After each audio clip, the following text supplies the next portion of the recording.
नमस्कार मित्रांनो, स्वागत आहे तुम्हा सर्वांचं स्टडी टॉक या यूट्यूब चॅनलवर। तर आजच्या व्हिडिओमध्ये आपण भारताचे संविधान, राज्यघटना, राज्यव्यवस्था आणि पंचायत राज यावरती प्रश्न पाहणार आहोत।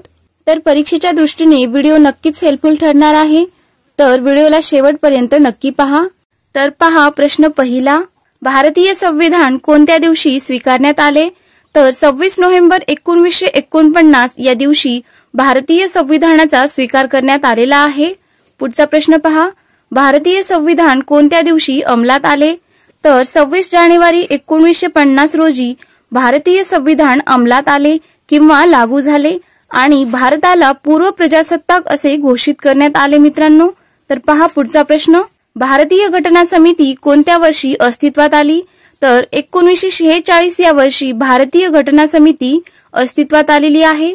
पुढचा प्रश्न पहा, भारतीय राज्यघटनेच्या मसुदा समितीने घटनेचा सरनामा कधी मंजूर केला? तर 26 नोव्हेंबर 1949 या दिवशी भारतीय राज्यघटनेच्या मसुदा समितीने म्हणजेच काय तर ड्राफ्टिंग कमिटीने घटनेचा सरनामा मंजूर केला। तर मित्रांनो, घटनेचा सरनामा म्हणजेच काय तर घटनेची प्रस्तावना। तर पहा पुढचा प्रश्न, भारतीय राज्यघटनेचे हंगामी अध्यक्ष कोण होते? तर सच्चिदानंद सिन्हा हे आपल्या भारतीय राज्यघटनेचे हंगामी अध्यक्ष होते। पुढचा प्रश्न पहा, भारतीय राज्यघटनेचे स्थायी अध्यक्ष कोण होते? तर डॉक्टर राजेंद्र प्रसाद हे भारतीय राज्यघटनेचे स्थायी अध्यक्ष होते।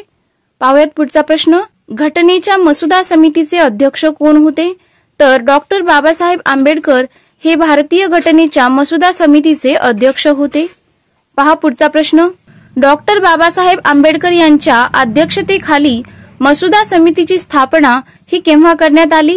तर 29 ऑगस्ट 1947 या दिवशी डॉक्टर बाबासाहेब आंबेडकर यांच्या अध्यक्षतेखाली मसुदा समितीची स्थापना ही करण्यात आली होती। तर पाहूयात पुढचा प्रश्न, घटनेचा सरनामा म्हणजेच घटनेची प्रस्तावना कोणी लिहिलेली आहे? तर पंडित जवाहरलाल नेहरू यांनी घटनेची प्रस्तावना किंवा सरनामा हा लिहिलेला आहे। पुढचा प्रश्न पहा, भारतीय राज्यघटनेचा सरनामा म्हणजे काय? तर राज्यघटनेची प्रस्तावना। पुढचा प्रश्न, भारतीय राज्यघटनेने राष्ट्रध्वजास म्हणजेच तिरंग्यास कधी संमती दिली? तर 22 जुलै 1947 या दिवशी भारतीय राज्यघटनेने राष्ट्रध्वजास संमती दिलेली आहे। पुढचा प्रश्न पहा, भारत हे कोणत्या प्रकारचे राष्ट्र आहे? तर मित्रांनो, आपला भारत हे धर्मनिरपेक्ष, समाजवादी, गणराज्य, प्रजासत्ताक आणि लोकशाहीवादी राज्य आहे किंवा राष्ट्र आहे। पुढचा प्रश्न पहा, 11 डिसेंबर 1946 रोजी घटना समितीचे अध्यक्ष म्हणून कोणाची निवड करण्यात आली? तर 11 डिसेंबर 1946 ला घटना समितीचे अध्यक्ष म्हणून डॉक्टर राजेंद्र प्रसाद यांची निवड करण्यात आली होती। पुढचा प्रश्न, राष्ट्रपतींना कोणत्या पद्धतीने त्यांच्या पदावरून दूर करता येऊ शकते? तर मित्रांनो, महाभियोग या पद्धतीने राष्ट्रपतींना त्यांच्या पदावरून दूर करता येऊ शकते। तर मित्रांनो, भारताच्या संसदेद्वारे संविधानाचे उल्लंघन केल्याबद्दल राष्ट्रपतींना महाभियोग पद्धतीद्वारे त्यांच्या कार्यकाळ संपण्याआधीच पदावरून काढून टाकले जाऊ शकते। तर राष्ट्रपतीच्या महाभियोगाची सुरुवात ही संसदेच्या दोन्ही सभागृहामध्ये होऊ शकते मित्रांनो। पुढचा प्रश्न पहा, सुरुवातीला संविधानामध्ये एकूण किती कलमांचा समावेश करण्यात आला होता? तर मूळ संविधानामध्ये एकूण 395 कलमांचा समावेश करण्यात आला होता। पुढचा प्रश्न, भारतीय संविधानामध्ये पहिली घटना दुरुस्ती केव्हा करण्यात आली? तर 1951 ला। पुढचा प्रश्न, जगातील सर्वात मोठी राज्यघटना कोणत्या देशाची आहे? तर मित्रांनो, आपल्या भारताची राज्यघटना ही जगातील सर्वात मोठी राज्यघटना आहे। पुढचा प्रश्न पहा, संविधानामध्ये सुरुवातीला एकूण किती परिशिष्टाचा समावेश होता? तर 8 हे या प्रश्नाचं योग्य उत्तर आहे। पुढचा प्रश्न, देशभरात संविधान दिवस कधी साजरा केला जातो? तर 26 नोव्हेंबर 1949 हा दिवस देशभरात संविधान दिवस म्हणून साजरा केला जातो। पुढचा प्रश्न, संपत्तीचा हक्क कोणत्या वर्षी मूलभूत हक्कातून वगळण्यात आलेला आहे? तर 1978 ला संपत्तीचा हक्क मूलभूत हक्कांमधून वगळण्यात आलेला आहे। पाहूयात पुढचा प्रश्न, भारतीय संविधानाने नागरिकांना किती प्रकारचे मूलभूत अधिकार दिलेले आहेत? तर मित्रांनो, भारतीय संविधानाने नागरिकांना 6 प्रकारचे मूलभूत अधिकार दिलेले आहेत. पुढचा प्रश्न पहा. भारतीय संविधानामध्ये मूलभूत हक्कांशी संबंधित कोणती कलमे आहेत? तर भारतीय संविधानात मूलभूत हक्कांशी संबंधित असलेली कलमे कोणती आहेत? तर कलम 12 ते कलम 35 आहेत. पुढचा प्रश्न पहा. संविधानामध्ये पंचवार्षिक योजना म्हणजेच 5 इयर प्लॅन पद्धत कोणत्या देशाकडून घेतलेली आहे? तर मित्रांनो, रशिया या देशाकडून संविधानामध्ये पंचवार्षिक योजना पद्धत घेतलेली आहे. पुढचा प्रश्न. संविधानामध्ये मूलभूत हक्क म्हणजेच फंडामेंटल राईट्स कोणत्या देशाकडून घेतलेले आहेत? तर मित्रांनो, अमेरिका या देशाकडून आपल्या संविधानात मूलभूत हक्क म्हणजेच फंडामेंटल राईट्स घेतलेला आहे. पुढचा प्रश्न. भारताचा घटनात्मक प्रमुख कोण असतो? तर राष्ट्रपती हे भारताचे घटनात्मक प्रमुख असतात. पाहूयात पुढचा प्रश्न. भारतीय संविधान बनवण्यासाठी किती कालावधी लागलेला आहे? तर 2 वर्ष 11 महिने 18 दिवस इतका कालावधी हा भारतीय संविधान बनवण्यासाठी लागलेला आहे. पुढचा प्रश्न. संविधानाच्या कोणत्या कलमाला संविधानाचा आत्मा असे म्हणतात? तर कलम 32 ला संविधानाचा आत्मा किंवा soul of the Indian constitution असे म्हणतात. पुढचा प्रश्न. घटना समितीच्या एकूण किती उपसमित्या होत्या? तर 11. पुढचा प्रश्न पहा. घटना समितीचे एकूण किती अधिवेशन घेण्यात आले? तर 5. पुढचा प्रश्न. घटना समितीच्या प्रत्येक अधिवेशनामध्ये एकूण किती सदस्यांचा समावेश होता? तर घटना समितीच्या प्रत्येक अधिवेशनात एकूण 7 सदस्यांचा समावेश होता. पुढचा प्रश्न. राज्यघटनेमध्ये एकूण किती सूची आहेत? तर राज्यघटनेमध्ये एकूण 3 सूची आहेत. त्या कोणकोणत्या आहेत? तर केंद्र सूची, राज्य सूची आणि समवर्ती सूची. पुढचा प्रश्न. संविधानाने भारताचा सर्वोच्च नागरी पुरस्कार कोणत्या दिवशी देण्याचे सांगितलेले आहे? तर प्रजासत्ताक दिनादिवशी संविधानाने भारताचा सर्वोच्च नागरी पुरस्कार देण्याचे सांगितलेले आहे. चला तर पाहूयात भारतीय संविधानात कोणत्या देशातून काय घेतलेले आहे? तर पहा, इंग्लंड या देशातून भारतीय संविधानात संसदीय प्रणाली, विधी निर्माण आणि एकेरी नागरिकत्व घेतलेला आहे. तर पुढे पहा, जर्मनी या देशाकडून आणीबाणी, अमेरिका या देशाकडून न्यायिक पुनर्विलोकन, स्वातंत्र्यता, मूलभूत अधिकार, राष्ट्रपतीवर महाभियोग, आर्थिक आणीबाणी या गोष्टी घेतलेल्या आहेत. तर फ्रान्स या देशाकडून प्रजासत्ताक शासन, स्वातंत्र्य, समता व बंधुता यांचे आदर्श, कॅनडा या देशाकडून राज्य व केंद्रमध्ये शक्तीचे विभाजन, आयर्लंड या देशाकडनं नीती व निर्देशक तत्वे किंवा मार्गदर्शक तत्वे हे घेतलेलं आहे. ऑस्ट्रेलिया या देशाकडून समवर्ती सूची, दक्षिण आफ्रिकेकडून संविधान संशोधन किंवा घटना दुरुस्तीची पद्धत घेतलेली आहे. रशिया या देशाकडून मूलभूत कर्तव्य हे घेतलेलं आहे मित्रांनो. तर पाहूयात भारतीय राज्यघटनेवरील प्रश्न. तर पहा, भारतीय राज्यघटना समितीची पहिली बैठक कोठे झाली होती? तर दिल्ली या ठिकाणी झाली होती. पुढचा प्रश्न. शेती हा विषय कोणत्या सूचीत देण्यात आलेला आहे? तर राज्य सूचीमध्ये शेती हा विषय देण्यात आलेला आहे. पुढचा प्रश्न. भारतीय राज्यघटना कधी अंमलात आली किंवा लागू झाली? तर 26 जानेवारी 1950 ला भारतीय राज्यघटना अंमलात आली. पुढचा प्रश्न. संघराज्य पद्धत कोणत्या देशाकडून स्वीकारलेली आहे? तर मित्रांनो, संघराज्य पद्धत ही अमेरिका या देशाकडून स्वीकारण्यात आलेली आहे. पुढचा प्रश्न. मूळ भारतीय घटनेत किती मूलभूत अधिकार होते? तर 7 अधिकार होते मूळ भारतीय राज्यघटनेमध्ये. पुढचा प्रश्न. भारतीय संविधान हे कशा प्रकारचे आहे? तर भारतीय संविधान हे अंशतः संघात्मक व अंशतः एकात्मक आहे. पुढचा प्रश्न. भारतीय राज्यघटनेत मूलभूत अधिकारांशी संबंधित कोणती कलमे आहेत? तर मूलभूत अधिकारांशी संबंधित कलमे कलम 12 ते कलम 35 पर्यंत आहेत. पुढचा प्रश्न. राज्यसभा सदस्यांचा कार्यकाल किती वर्षाचा असतो?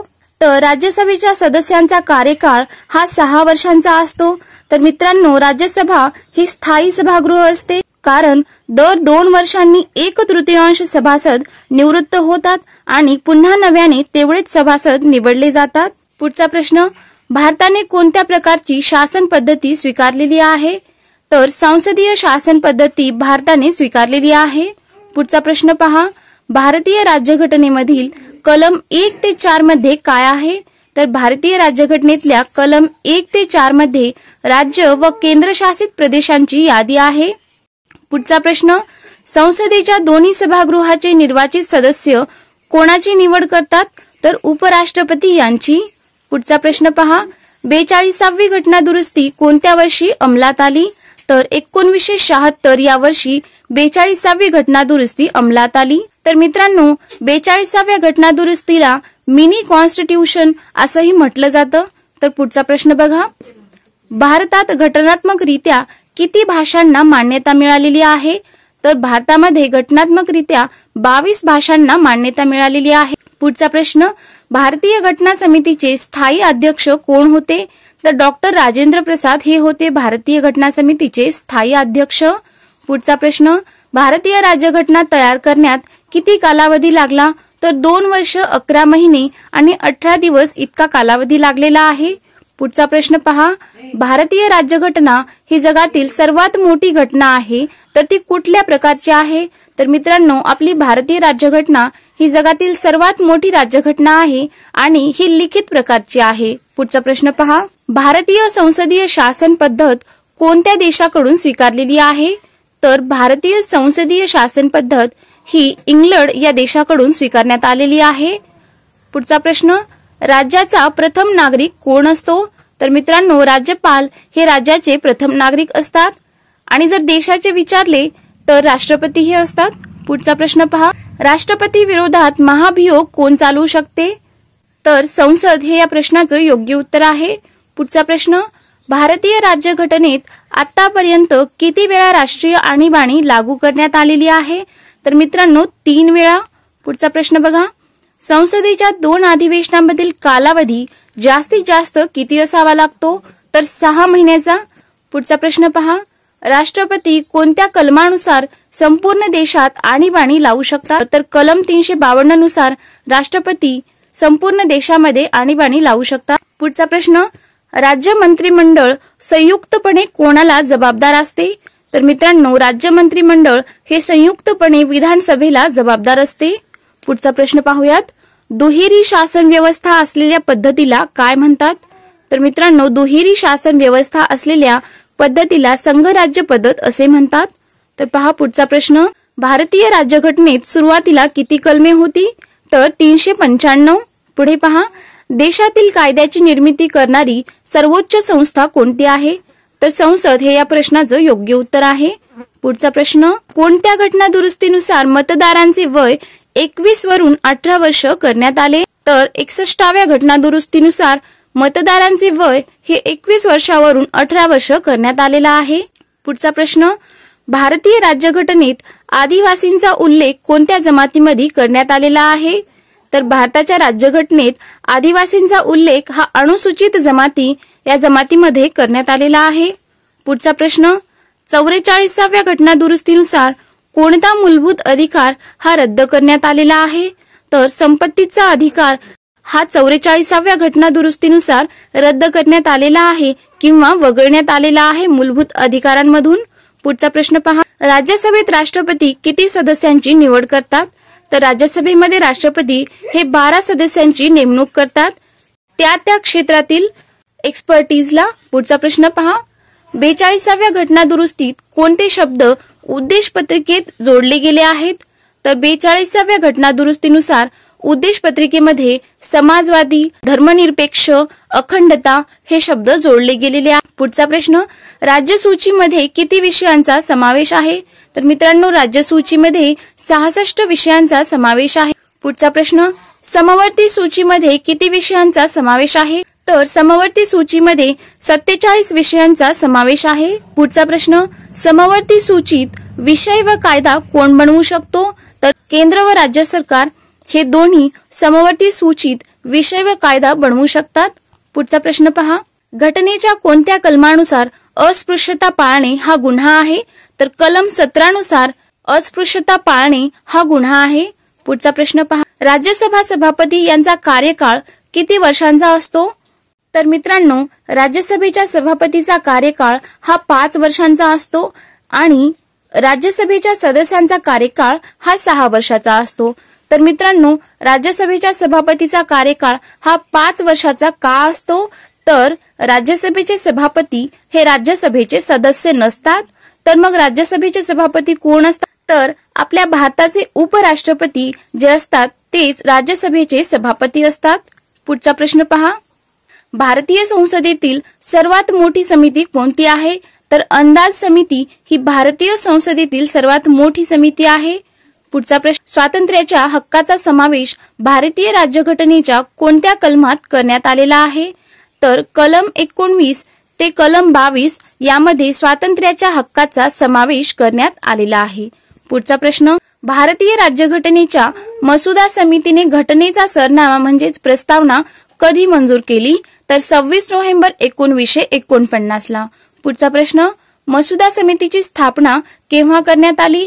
तर 29 ऑगस्ट 1947 ला मसुदा समितीची स्थापना करण्यात आलेली आहे. पुढचा प्रश्न पहा. राष्ट्रपतींना गुन्हेगारांना माफी देण्याचा अधिकार कोणत्या कलमात देण्यात आलेला आहे? तर मित्रांनो, राष्ट्रपतींना गुन्हेगारांना माफी देण्याचा अधिकार हा कलम 72 ब मध्ये देण्यात आलेला आहे. पुढचा प्रश्न पहा. घटनेच्या कोणत्या कलमानुसार जम्मू काश्मीर राज्यास विशेष दर्जा हा देण्यात आलेला आहे? तर कलम 370 नुसार जम्मू काश्मीर या राज्यास विशेष दर्जा हा देण्यात आलेला आहे. पुढचा प्रश्न पहा. संघ सूची, राज्य सूची आणि समवर्ती सूची यांचा समावेश घटनेच्या कोणत्या परिशिष्टात करण्यात आलेला आहे? तर मित्रांनो, संघ सूची, राज्य सूची आणि समवर्ती सूची यांचा समावेश हा घटनेच्या 7व्या परिशिष्टात करण्यात आलेला आहे. पाहूयात पुढचा प्रश्न. लोकसभेच्या विविध समित्यांवर सभासदांची निवडणूक करण्याचे अधिकार कोणास आहेत? तर लोकसभेच्या सभापतीस आहेत. पुढचा प्रश्न पहा. भारतीय संसदेने मानवी हक्क संरक्षण कायदा कोणत्या वर्षी संमत केला? तर पहा, 1993 ला भारतीय संसदेने मानवी हक्क संरक्षण कायदा हा संमत केलेला आहे. पुढचा प्रश्न. तर पहा, उच्च न्यायालयातील न्यायाधीशांची नेमणूक कोण करतो? तर राष्ट्रपती हे उच्च न्यायालयातील न्यायाधीशांची नेमणूक करतात. पाहूयात पुढचा प्रश्न. उच्च न्यायालयाच्या न्यायाधीशांना आपल्या पदाचा राजीनामा द्यायचा असल्यास तो कोणाकडे सादर करावा लागतो? तर मित्रांनो, उच्च न्यायालयाच्या न्यायाधीशांना जर त्यांच्या पदाचा राजीनामा द्यायचा असेल तर ते राष्ट्रपतीकडे देतात. पुढचा प्रश्न पहा. उच्च न्यायालयातील न्यायाधीशांना शपथ देण्याचे कार्य कोण करतो? तर राज्यपाल करतो. पाहूयात पुढचा प्रश्न. लोकलेखा समितीच्या 22 सदस्यांपैकी लोकसभेचे सदस्य किती असतात? तर लोकलेखा समितीच्या 22 सदस्यांपैकी लोकसभेचे सदस्य हे 15 असतात. पुढचा प्रश्न. कोणत्या घटना दुरुस्तीनुसार पंतप्रधानांचा सल्ला हा राष्ट्रपतीवर बंधनकारक करण्यात आलेला आहे? तर मित्रांनो, 42व्या घटना दुरुस्तीनुसार पंतप्रधानांचा सल्ला हा राष्ट्रपतीवर बंधनकारक आहे. पुढचा प्रश्न पहा. कोणत्या गृहाचा सभापती हा त्या गृहाचा सदस्य नसतो?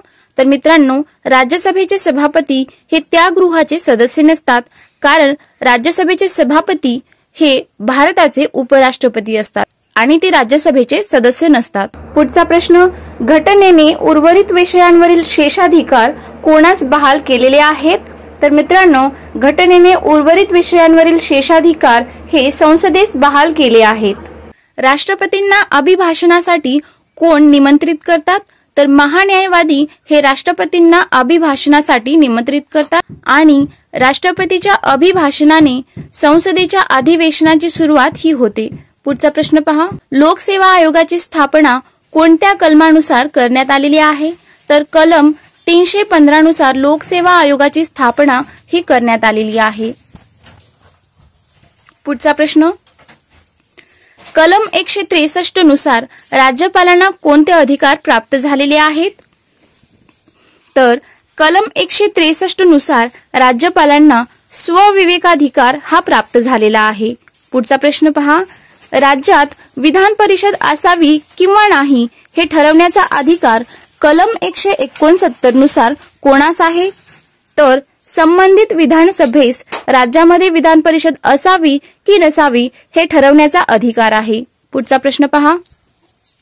कोणत्या घटना दुरुस्तीचे वर्णन मिनी घटना म्हणून केले जाते? तर 42व्या घटना दुरुस्तीचे वर्णन मिनी घटना किंवा मिनी कॉन्स्टिट्यूशन असे केले जाते. तर पहा पुढचा प्रश्न.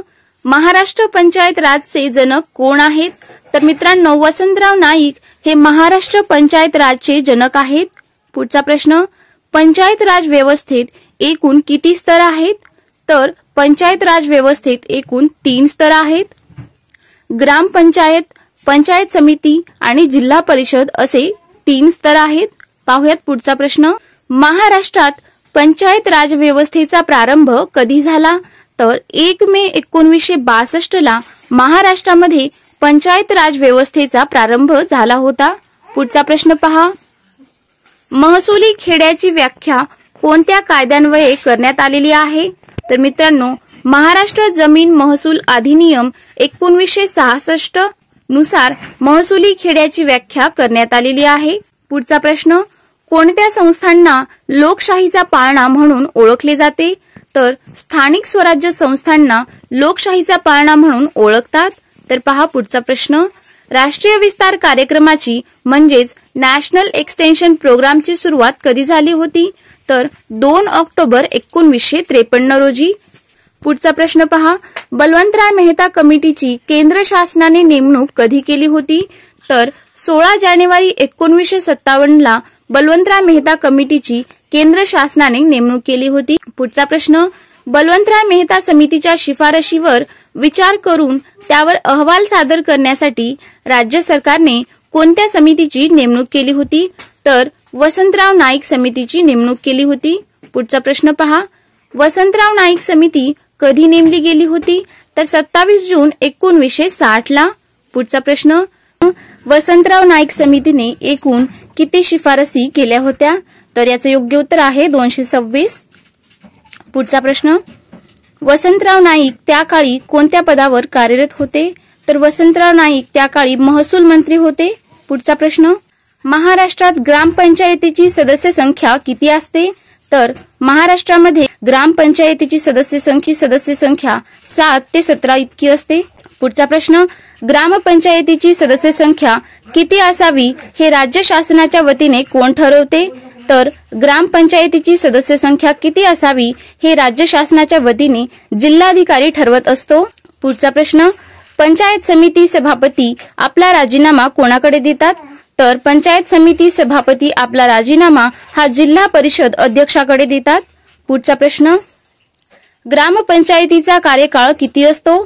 तर मित्रांनो, ग्रामपंचायतीचा कार्यकाळ हा 5 वर्षाचा असतो. पुढचा प्रश्न, सरपंच आपला राजीनामा कोणाकडे देतात? तर सरपंच आपला राजीनामा पंचायत समितीच्या सभापतीकडे देतात. पुढचा प्रश्न, ग्रामसेवक कोणाचा नोकर असतो? तर ग्रामसेवक हा जिल्हा परिषदेचा नोकर असतो. पुढचा प्रश्न, ग्रामसेवकाचे वेतन कशातून दिले जाते? तर मित्रांनो, ग्रामसेवकाचे वेतन जिल्हा परिषदेच्या जिल्हा निधीतून दिले जाते. पुढचा प्रश्न, ग्रामीण भागामध्ये बालविवाह प्रतिबंधक अधिकारी म्हणून कोण कार्य पाहतो? तर मित्रांनो, ग्रामसेवक हे ग्रामीण भागामध्ये बालविवाह प्रतिबंधक अधिकारी म्हणून कार्य पाहत असतो. पुढचा प्रश्न पहा, ग्रामसेवक प्रशिक्षण केंद्र कुठे आहेत? तर शिंदेवाही चंद्रपूर आणि मांजरी पुणे या ठिकाणी ग्रामसेवक प्रशिक्षण केंद्र आहेत. तर मित्रांनो, हा शेवटचा प्रश्न आहे. जिल्हा नियोजन मंडळाचे अध्यक्ष कोण असतात? तर जिल्ह्याचे पालकमंत्री हे जिल्हा नियोजन मंडळाचे अध्यक्ष असतात. तर मित्रांनो, व्हिडिओ हेल्पफुल वाटला असेल तर व्हिडिओला लाईक आणि शेअर करा आणि चॅनलवरती नवीन असाल तर चॅनलला सबस्क्राईब करायला विसरू नका.